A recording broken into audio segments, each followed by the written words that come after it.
पंडित जी के लाई बोला के घर पूजा होई पाठ करा के पंडित जी के लाई बोला के घर पूजा होई पाठ करा के कि तुम्हारा से जाके हाले भेजावा के कि काला सा मंगवले बानी अरे अंगना में जई रोपवले बानी सारा से पाई के बोलवे अरे अंगना में जाई रोपवले बानी सरधा से माई के बोलवले बानी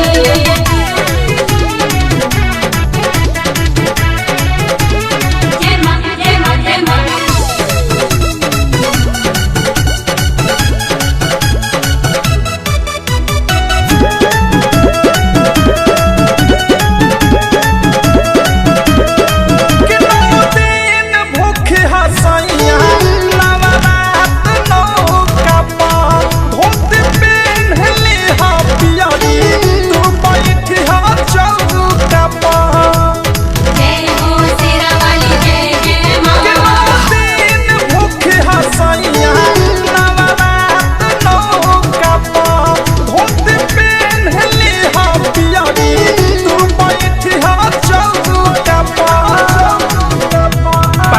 कसैली के छाक लगैनी के रात पर सजवले बानी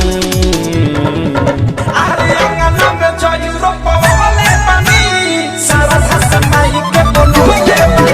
अरे अंगना में जाई रोपवले बानी सरधा से माई के बोलवले बानी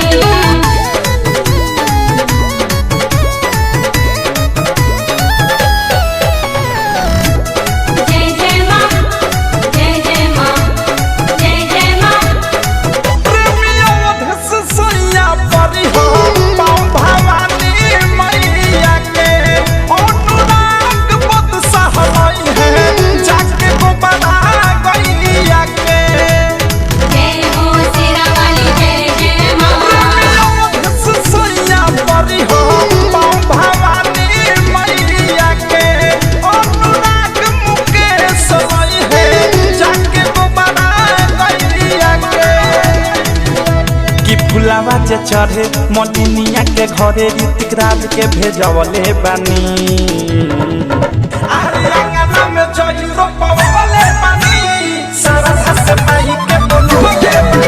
अरे अंगना में जाई रोपवले बानी सरधा से माई के बोलवले बानी पंडित जी के लाई बोला के घर पूजा होई पाठ करा के कि तुम्हारा से जाके हाले भेजावा के कि काला सा मंगवले बानी